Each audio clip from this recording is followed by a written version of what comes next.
बिस्मिल्लाहिर्रहमानिर्रहीम। अस्सलाम वालेकुम class, welcome to third lecture. Last lecture में हमने हेनरी मिड्सबर्ग मैनेजरियल रोल्स को स्टडी किया था और मैनेजमेंट स्किल्स को स्टडी किया था। इस टॉपिक में हम ये देखेंगे कि how managers job changing, manager की जो जॉब है वो किस तरह से चेंज हो रही है। तो इस टॉपिक में हमें 3 पॉइंट्स हमारे सामने आते हैं। सबसे पहला पॉइंट है importance of customer to the managers job, importance of innovation to the managers job और importance of sustainability to the managers job. सबसे पहले जो है वो हम देखते हैं कि importance of customers to the managers job वो क्या चीज़ है। अब अगर हम जनरल बात करें तो आपको भी पता है कि आज से 15-20 साल पहले के कस्टमर में और अब के कस्टमर में ज़मीन आसमान का फ़र्क है। यानी पहले का कस्टमर था वो नॉलेजेबल नहीं था। पहले का कस्टमर जब भी कोई भी चीज़ परचेज़ करने जा रहा है या कोई भी सर्विस अवेल करने जा रहा है तो उसको उस चीज़ के बारे में, उस प्रोडक्ट के बारे में, उस सर्विस के बारे में वो नॉलेज नहीं था जो आज के कस्टमर को है। तो बुक से हमें एक एग्जांपल भी मिलती है कि कंपनी के सीईओ ने अपने एम्प्लॉय से पूछा कि कस्टमर्स की कंप्लेंट को कोप करने का सबसे अच्छा वे क्या है। तो एम्प्लॉय ने कहा कि जो ईमेल का सोर्स है वो बड़ा अच्छा सोर्स है कि कस्टमर्स हमें अपनी फीडबैक दें। तो उस सीईओ ने उस एम्प्लॉय को बोला कि मैं अगर यही जो कंप्लेंट है हमें कॉल पे सुने तो हमें पता चलेगा कि एक कस्टमर के इमोशंस क्या हैं हमारी सर्विसेज को लेके या हमारी प्रोडक्ट को लेके, या वो कितना फ्रस्ट्रेट है या कितना अनॉयड है हमारी प्रोडक्ट से या हमारी सर्विसेज से, या कितना सेटिस्फाइड है। तो ये भी एक इसकी एग्जांपल है। अब जितना कस्टमर नॉलेजेबल होगा उसकी नॉलेजेबिलिटी को, उसकी मार्केट सेंस को देखते हुए मैनेजर्स को जो है वो अपने ऑपरेशंस को कस्टमर्स के अकॉर्डिंगली वे आउट करना पड़ेगा। नेक्स्ट जो है मैं आपको बुक से इसकी कुछ पैराग्राफ जो है वो डिफ़ाइन करता हूँ। तो आइए चलते हैं हम बुक की तरफ। आपके सामने ये बुक की कुछ लाइंस हैं जो मैं रीड आउट करता हूँ और फिर आपको डिस्क्राइब करता हूँ कि managers are recognizing their delivering consistency high quality customer services is essential for survival and success in today's competitive environment, and that employees are an important part of equation. The implication is clear: managers must create a customer responsive organization where employees are friendly, courteous, accessible, knowledgeable, prompt in responding to customer needs, and willing to do what necessary to please the customers. अब ये जो paragraph है ये हमें ये चीज़ बता रहा है कि आजकल की कम्पिटिटिव इन्वायरमेंट में, फॉर एग्जांपल मैं यहाँ पे खाने पीने की एग्जांपल देता हूँ जो कि स्टूडेंट्स को काफ़ी अपीलिंग भी लगती है। आप लोग किधर पिज़्ज़ा खाने चले जाते हो और वहाँ पे जो आपको सर्विस प्रोवाइड की जाती है पिज़्ज़ा बनने से आपके टेबल तक आने में, आप उससे सेटिस्फाइड नहीं हो। आप एक दूसरी प्लेस विज़िट करते हो और सेम सर्विस से आप सेटिस्फाइड हो, तो आप उस प्लेस को कभी भी नेक्स्ट विज़िट नहीं करोगे जिस जगह से आप सेटिस्फाइड नहीं हो। और इसका कंपनी को क्या नुकसान होगा? कंपनी को ये नुकसान होगा कि आप जिस भी गैदरिंग में बैठोगे तो आप बताओगे यार फलानी जगह का जो पिज़्ज़ा है वो बहुत अच्छा है, लेकिन यार उस जगह पे मैं गया मुझे ज़रा भी मज़ा नहीं आया पिज़्ज़ा खाने का। तो इससे होता क्या है, आपकी एक कंपनी का जो कस्टमर है वो इसलिए भी इम्पोर्टेंट है कि आपकी ऑर्गेनाइजेशन की कॉन्सेप्ट बिल्डिंग में कस्टमर का बड़ा इंपॉर्टेंट रोल है। एक कस्टमर को अगर आप डिससेटिस्फाइड करके भेजते हैं तो वो 10 मजीद बंदों को डिससेटिस्फाई करेगा, इवन दो कि वो आपकी सर्विसेज अवेल कर रहे हैं या नहीं कर रहे। वो बाहर जाके लोगों को बताएगा मैं गया और मेरे साथ उधर ये सलूक हुआ। तो इस हवाले से भी जो इम्पोर्टेंस ऑफ कस्टमर है वो मैनेजर जॉब पे इफ़ेक्ट प्ले करती है। दूसरा फिर मैनेजर का क्या काम है कि वो अपनी टीम को, जैसा कि आप देख रहे हैं कि वो कह रहा है कि वो अपनी टीम को फ्रेंडली बनाए, कर्टियस बनाए, एसेसेबल बनाए, नॉलेजेबल बनाए, ताकि वो कस्टमर की नीड्स को असेस कर सकें और विलिंगली वो एक्शंस परफॉर्म कर सकें जो कि कस्टमर को प्लीज़ करें। तो ये था हमारा पहला पॉइंट जिसके अंदर हमने देखा कि importance of customers to the managers job क्या है। अब हम देखते हैं अपना नेक्स्ट पॉइंट। तो स्टूडेंट, नेक्स्ट पॉइंट है हमारा importance of innovation to the managers job. अब हम देखेंगे कि इनोवेशन किस तरह से मैनेजर्स जॉब को चेंज कर रही है। आपको पता है कि अगर कोई भी कंपनी इनोवेशन की तरफ नहीं जाती तो इन फ्यूचर उसकी प्रोडक्ट इतनी रिजिड हो जाती है कि कस्टमर्स जो हैं उसको यूज़ करना छोड़ देते हैं। तो इनोवेशन एक बहुत इम्पॉर्टेंट पार्ट है जो कि मैनेजर्स जॉब को चेंज कर रहा है। अगर कंपनीज आजकल के कम्पिटिटिव इन्वायरमेंट में, आपको पता है, मोबाइल डिफरेंट कंपनीज बना रही हैं। जो कंपनी ज़्यादा इनोवेटिव होती है, कम पैसों में आपको ज़्यादा अच्छे इनोवेटिव फीचर्स प्रोवाइड कर देती है, आप उस कंपनी के टुवर्ड्स स्विच कर जाते हैं। जैसे कि आजकल के आईफोन यूज़र्स आप देख लें, आईफोन 10 और आईफोन 11 का जो मॉडल है उसमें बहुत माइनर सी चेंजेस हैं। तो अब जब कस्टमर बाय करने जाता है तो वो ये बात करता है कि आईफोन जो है वो इतना इनोवेशन नहीं प्रोवाइड कर रहा, और उसी सेम प्राइसेस में सेम फीचर्स जो आपको हैं वो डिफरेंट कंपनीज, न्यू कंपनीज आई हैं, हवावे आई मार्केट में, वीवो आई, वो जो कंपनीज हैं, इन्फिनिक्स है, वो जो कंपनीज हैं आपको कम प्राइस में वही फीचर्स प्रोवाइड कर रही हैं। तो जिस तरह हमने इंपॉर्टेंस ऑफ कस्टमर्स को बुक की मदद से देखा, इसी तरह हम इंपॉर्टेंस ऑफ कस्टमर्स को टू द मैनेजर्स जॉब वो बुक की मदद से देखते हैं। तो class, importance of innovation to the managers job को बुक के जो नोट्स हैं वो आप सबके पास होंगे। सबसे पहले आपको टॉप पे 2 एग्जांपल्स लिखी हुई नज़र आ रही होंगी, एक नोकिया की एग्जांपल और एक टाटा की एग्जांपल। अब एक इनोवेशन की एग्जांपल है जो कि नेगेटिविटी को ज़ाहिर करती है और एक इनोवेशन की एग्जांपल है जो कि पॉजिटिविटी को ज़ाहिर करती है। सबसे पहले वो कहता है कि nothing is more risky than not innovating. अब वो कह रहा है कि अगर एक ऑर्गेनाइजेशन इनोवेशन की तरफ नहीं जाती तो ये उसके लिए सबसे बड़ा रिस्क है। आगे चल के उसकी प्रोडक्ट से कस्टमर जो हैं वो तंग आ जाएंगे, या उसका यूजेज का एक लेवल होता है, एक पॉइंट होता है। जैसे हम बटनिंग वाले मोबाइल यूज़ करते थे, इनोवेशन आई, कस्टमर जो है वो शिफ्ट कर गया।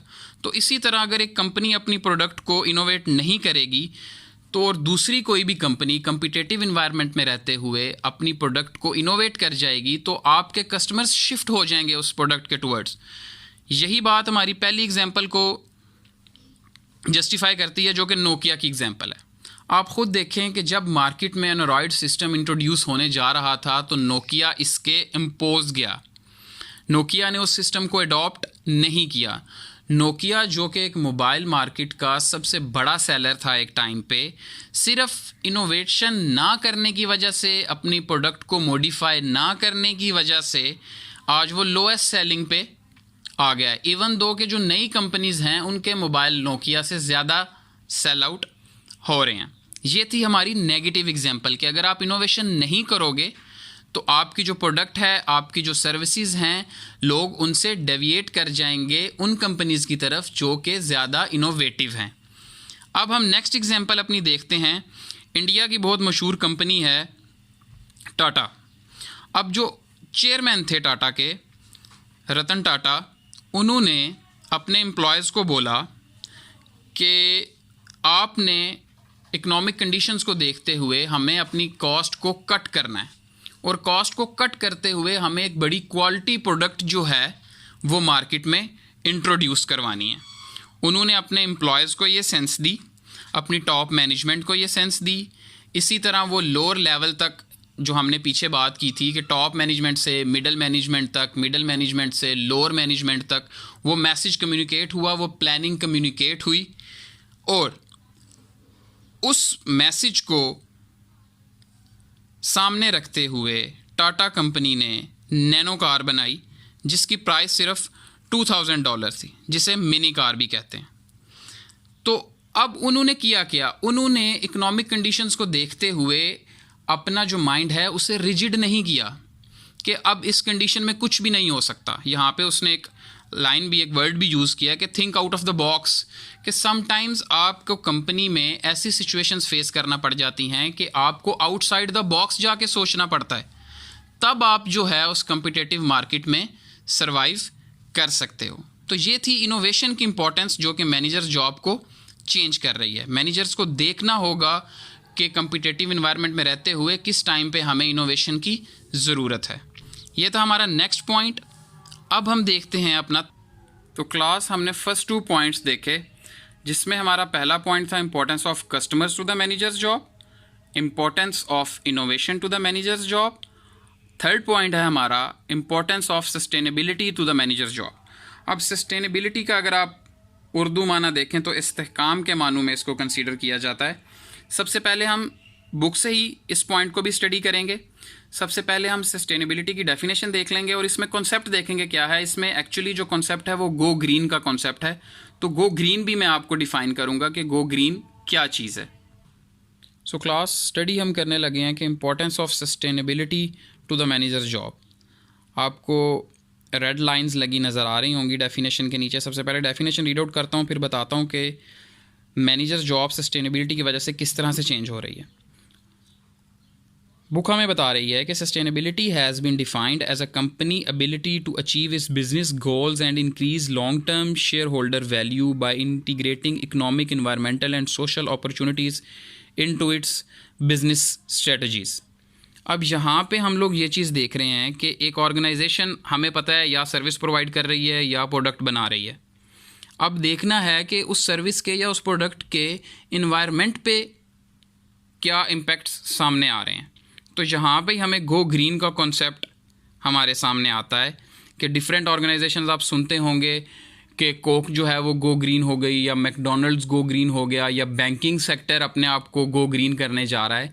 तो इस गो ग्रीन कॉन्सेप्ट का हम एग्जांपल से समझते हैं। जैसे गो ग्रीन का एक स्लोगन है, गो ग्रीन पेपरलेस। आपको साइड पे रेड कलर में लिखा हुआ नज़र आ रहा होगा। अब देखें, जितनी भी पेपर मार्केट है, पेपर किससे बनता है? ऑब्वियस सी बात है, पेपर वुड से बनता है। अब वुड कहाँ से आएगी? ऑब्वियस सी बात है, हम दरख्तों को काटेंगे, जंगलात को ख़त्म करेंगे, तो ही हम जो है वो वुड की मैन्युफैक्चरिंग कर सकते हैं। तो इसमें डिफरेंट ऑर्गेनाइजेशंस ने कॉन्सेप्ट ये लिया है कि हम जो है वो गो ग्रीन के कॉन्सेप्ट की तरफ जाते हैं और ई स्टेटमेंट्स को यूज़ करते हुए। मैं यहाँ पे बैंकिंग की एग्जांपल दूंगा। आप फ़र्ज़ करें आप बैंक में जाते हैं और आप कहते हैं कि मुझे मेरी स्टेटमेंट दे दें। एक तो वे ये है वो आपको प्रिंट करके दे दे, दूसरा वे ये है कि वो कंप्यूटर से, सिस्टम से आपकी जो स्टेटमेंट है वो जनरेट करे, या आप खुद अपने ऑनलाइन पोर्टल से अपनी स्टेटमेंट जनरेट करके ई स्टेटमेंट जिसे हम कहते हैं वो आप देख सकते हैं। या वो आपकी, अगर आप ब्रांच में जाके अपनी स्टेटमेंट लेना चाह रहे हैं तो वो आपको स्टेटमेंट लेके आपको ईमेल कर दे। यानी हम पेपर को जो बीच में से एग्जेम्प्ट कर रहे हैं कि हम पेपर को यूज़ नहीं करेंगे। तो ये कॉन्सेप्ट है हमारे पास सस्टेनेबिलिटी का। यहाँ पे आपको नीचे एग्जांपल नज़र भी आ रही होगी कि my company is going green by providing opportunities for our customers to go green and paper free by using e statement, online bill and debit card, we use recycle paper goods. तो ये concept है कि आप अपनी product का end result जो है वो इन्वायरमेंट पे उसके क्या इम्पेक्ट पड़ रहे हैं और उसके रिगार्डिंग आपने अपनी स्ट्रेटजीज़ को किस तरह से चेंज किया है ताकि इन्वायरमेंट पे आपकी कंपनी के अच्छे इम्पेक्ट जो हैं वो इन्वायरमेंट पे आएँ। अब आप ख़ुद देखें कि तीनों चीज़ें हमने स्टडी की हैं। कस्टमर्स के पॉइंट ऑफ व्यू से देखा मैनेजर्स जॉब किस तरह से चेंज हो रही है, उसके बाद हमने इनोवेशन के पॉइंट ऑफ व्यू से देखा, देन हमने सस्टेनेबिलिटी के पॉइंट ऑफ व्यू से देखा। नेक्स्ट हम जो टॉपिक डिस्कस करेंगे मैं आपको स्लाइड्स पे दिखाता हूँ। नेक्स्ट स्लाइड पे जाने से पहले हम थोड़ा शॉर्टली डिस्कस कर लेते हैं कि क्या चेंजेस हैं और उन चेंजेस का इम्पेक्ट क्या है ऑर्गेनाइजेशंस पे या मैनेजर्स की जॉब पे। जैसा कि आप देख रहे हैं कि day by day technology change होती आ रही है। मोबाइल की एग्जांपल्स ले लें, पहले मोबाइल किन फीचर्स के थे, अब मोबाइल किन फीचर्स के आ गए हैं। तो उसके रिगार्डिंगली जो है वो ऑर्गेनाइजेशंस को डिफरेंट चेंजिंग करनी पड़ रही हैं। इसी तरह increase emphasis on organizational and managerial ethics. अब आपको पता है कि इनसाइड भी एथिक्स पे जो है वो बड़ी वैल्यू किया जाता है उस चीज़ को, और आउटसाइड दी ऑर्गेनाइजेशन भी। अब इससे होता क्या है कि रीडिफाइंड वैल्यूज़ होती हैं, रीबिल्डिंग ट्रस्ट होता है आपके कस्टमर का, और इंक्रीज्ड अकाउंटेबिलिटी होती है। इसी तरह इंक्रीज्ड कम्पिटिटिवनेस। अब इतना कंपटीशन है मार्केट में कि अगर कपड़े की मार्केट देख लें तो इतने ज़्यादा मैन्युफैक्चरर्स हैं जो कि कपड़ा प्रोवाइड कर रहे हैं। मोबाइल मार्केट देख लें, बहुत ज़्यादा कंपनीज़ हैं। तो आपको हर तरह से अपने आप को इनोवेटिव रखना है इस कम्पिटिटिव ऑर्गेनाइजेशन में। अब उसमें है क्या, आप कस्टमर सर्विस अच्छी प्रोवाइड नहीं करते, आपका कस्टमर आपको लीव कर जाएगा। आप इनोवेटिव नहीं हो, आपका कस्टमर आपको लीव कर जाएगा। आप अपनी ऑर्गेनाइजेशन को ग्लोबली बाज़ औक़ात आपको अपने जो ऑपरेशंस हैं उनको एक्सपेंड करना पड़ता है और आप ग्लोबलाइजेशन की तरफ जाते हो, डिफरेंट कंट्रीज़ में जाके अपनी आउटलेट्स बनाते हो। जैसे आप मोबाइल मार्केट देख लो कि अब आईफोन, हवावे, सैमसंग सिर्फ पाकिस्तान में नहीं है, ये ग्लोबली वर्क कर रहे हैं। उसी तरह फिर एफिशिएंसी और प्रोडक्टिविटी को भी आपने देखना होता है। नेक्स्ट है चेंजिंग सिक्योरिटी थ्रेट्स। अब चेंजिंग सिक्योरिटी थ्रेट्स सबसे बड़ा इशू है ऑर्गेनाइजेशंस के लिए। आपके जो प्लानिंग है, आपकी जो स्ट्रेटजीज़ हैं, अब हर चीज़ ऑनलाइन है। अब ऑनलाइन डाटा हैकर्स का आप यहाँ पे कॉन्सेप्ट ले लें, आपकी ऑर्गेनाइजेशन की सेंसिटिव इन्फॉर्मेशन वो हैक हो सकती है, आपके कस्टमर की इन्फॉर्मेशन जो है वो ऑनलाइन हैक हो सकती है। तो सिक्योरिटी चेंजेस को भी देखते हुए एक ऑर्गेनाइजेशन को अपने स्ट्रेटजीज़ को जो है वो तरतीब देना होता है। तो ये पॉइंट भी बड़ा इंपॉर्टेंट है इस टॉपिक में। नेक्स्ट टॉपिक की तरफ हम चलते हैं, जो कि मैं आपको स्लाइड्स पे दिखाता हूँ। सो क्लास, हमारी जो नेक्स्ट स्लाइड है और इस चैप्टर का लास्ट टॉपिक है चैप्टर 1 का, वो है वाई स्टडी मैनेजमेंट। अब स्टार्ट में हमने कॉन्सेप्ट्स देख लिए, मैनेजमेंट देख लिया क्या होती है, उसके बाद हमने देखा कि मैनेजर क्या होता है, एक ऑर्गेनाइजेशन क्या होती है, क्लासिफिकेशन ऑफ मैनेजर्स क्या होते हैं, मैनेजरियल रोल्स को स्टडी किया, मैनेजमेंट स्किल्स को स्टडी किया। अब ये सारी चीज़ें स्टडी करने के बाद एक सवाल पैदा होता है कि आखिर हम मैनेजमेंट क्यों स्टडी कर रहे हैं, हमें क्या ज़रूरत पेश आ गई है कि हम जो है वो मैनेजमेंट स्टडी कर रहे हैं। तो इसमें भी वो 3 कॉन्सेप्ट्स ऑथर जो है बुक का वो हमें बता रहा है। पहला कॉन्सेप्ट है the universality of management, the reality of work, rewards and challenging of being a manager. तो सबसे पहले हम बुक की मदद से ही देखेंगे कि यूनिवर्सलिटी ऑफ मैनेजमेंट वो क्या चीज़ है। सबसे पहले हम डेफिनेशन देख लेते हैं यूनिवर्सलिटी ऑफ मैनेजमेंट, जो कि आपको बुक पे क्लियरली नज़र आ रही होगी कि the reality that management is needed in all types and sizes of organizations at all organizational level, in all organizational areas and in organizations no matter where located। तो इस डेफिनेशन को हम एक फ़िगर की मदद से समझने की कोशिश करते हैं। ये फ़िगर आपके सामने है। अब वो कह रहा है कि मैनेजमेंट की ज़रूरत चाहे ऑर्गेनाइजेशन छोटी हो चाहे बड़ी हो, हमें मैनेजमेंट की ज़रूरत है, क्योंकि मैनेजमेंट होगी तो वो ऑर्गेनाइजेशन अपने गोल्स को अच्छे तरीके से अंडरस्टैंड करेगी और लोगों को अपने साथ लेके काम परफॉर्म करेगी, तभी जो एक ऑर्गेनाइजेशन है वो अपने गोल्स अचीव कर सकती है। उसके बाद वो कहता है कि मैनेजमेंट की ज़रूरत टॉप पे भी होती है और बॉटम में भी होती है, यानी ऑल ऑर्गेनाइजेशनल लेवल, चाहे वो टॉप मैनेजमेंट है, मिडिल लेवल मैनेजमेंट है, लो लेवल मैनेजमेंट है, नॉन मैनेजरियल एम्प्लॉयज़ हैं, मैनेजमेंट की ज़रूरत आपको हर जगह पे पेश आएगी। इसी तरह वो कहता है कि मैनेजमेंट की ज़रूरत ऑर्गेनाइजेशन के हर एरिया में होती है। हर एरिया मींस कि हर डिपार्टमेंट में होती है। अब एक ऑर्गेनाइजेशन का आप डिपार्टमेंट, मार्केटिंग डिपार्टमेंट ले लें, फाइनेंस डिपार्टमेंट ले लें, ह्यूमन रिसोर्स का डिपार्टमेंट ले लें, तो आपको हर डिपार्टमेंट में मैनेजमेंट की ज़रूरत पेश आएगी। फिर वो कह रहा है कि मैनेजमेंट की ज़रूरत हर तरह की ऑर्गेनाइजेशन में होती है।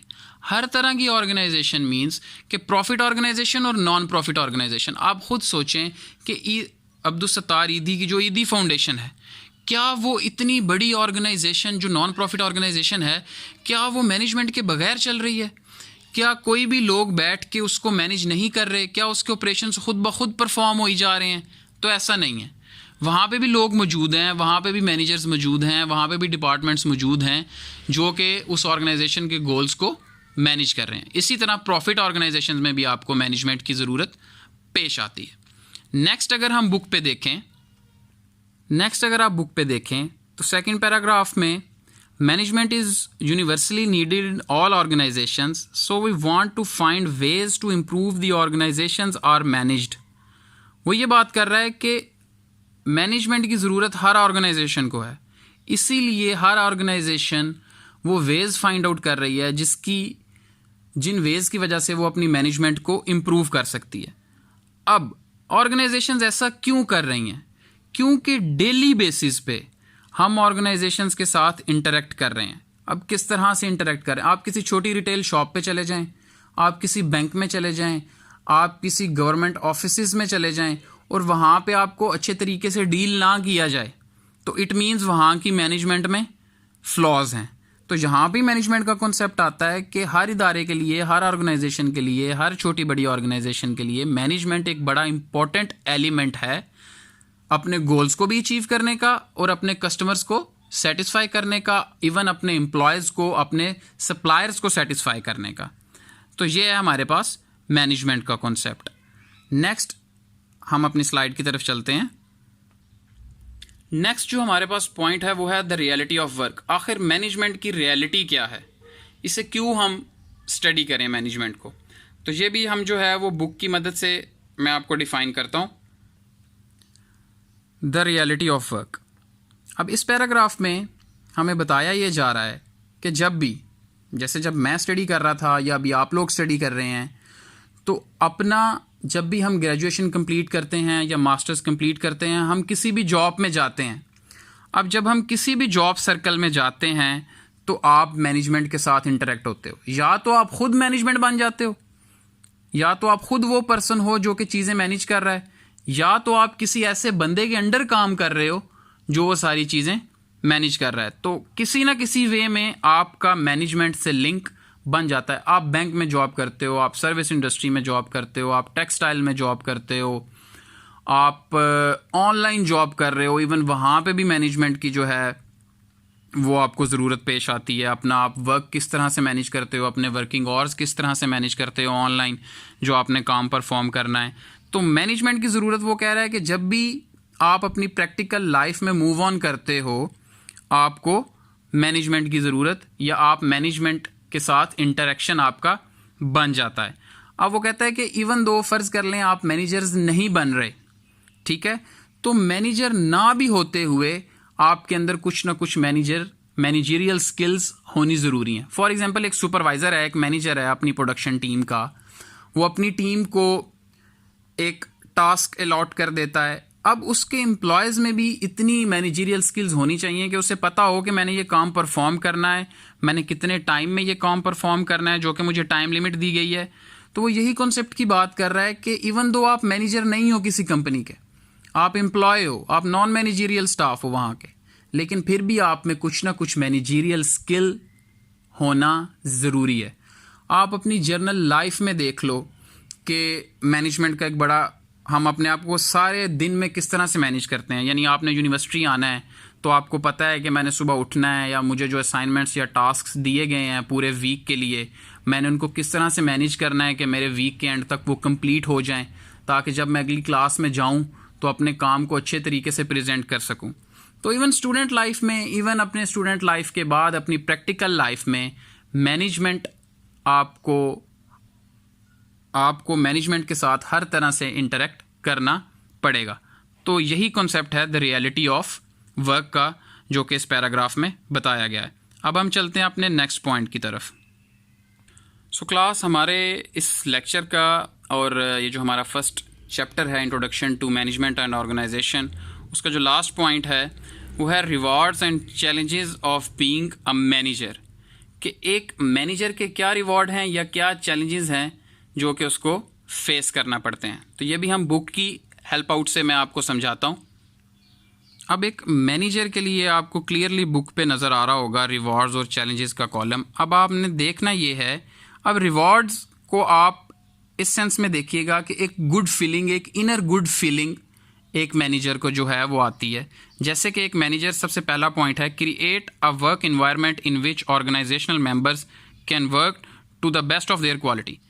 यानी कि आप में वो स्किल्स हैं, आप में वो एबिलिटीज़ हैं बीइंग अ मैनेजर, कि आप एक ऐसी वर्क इन्वायरमेंट क्रिएट करते हो अपनी टीम के लिए कि जिसमें वो अपनी एबिलिटीज़ को यूज़ करते हुए अपने टास्क को और अपने गोल्स को अचीव करती हैं। तो ये इट सेल्फ, जैसे मैं एक मैनेजर हूँ तो मेरे लिए ये इट सेल्फ एक अच्छी फीलिंग है, एक रिवॉर्ड की बात है कि मैं दूसरे लोगों के लिए एक ऐसी इन्वायरमेंट क्रिएट कर सक रहा हूँ कि जिसमें वो अच्छे तरीके से अपना काम परफॉर्म कर सकते हैं।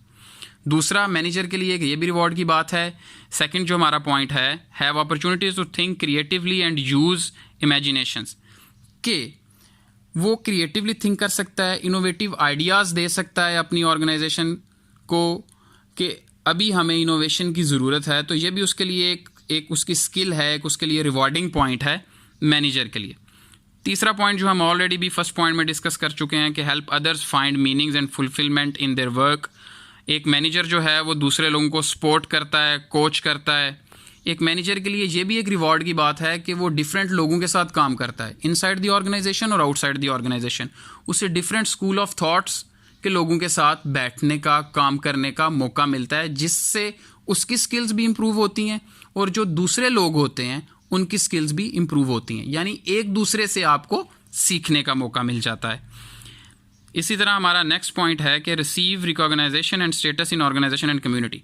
देखें, बीइंग अ मैनेजर, अगर आप किसी कंपनी के मैनेजर हो तो आपका माशरे में एक स्टेटस है। फॉर एग्जांपल, आप किसी बैंक के मैनेजर हो तो कोई बंदा जो है वो बड़ा प्राउडली ये बताता है कि मेरा फ़लाना रिश्तेदार जो है वो फ़लानी ब्रांच का या हेड है किसी डिपार्टमेंट का।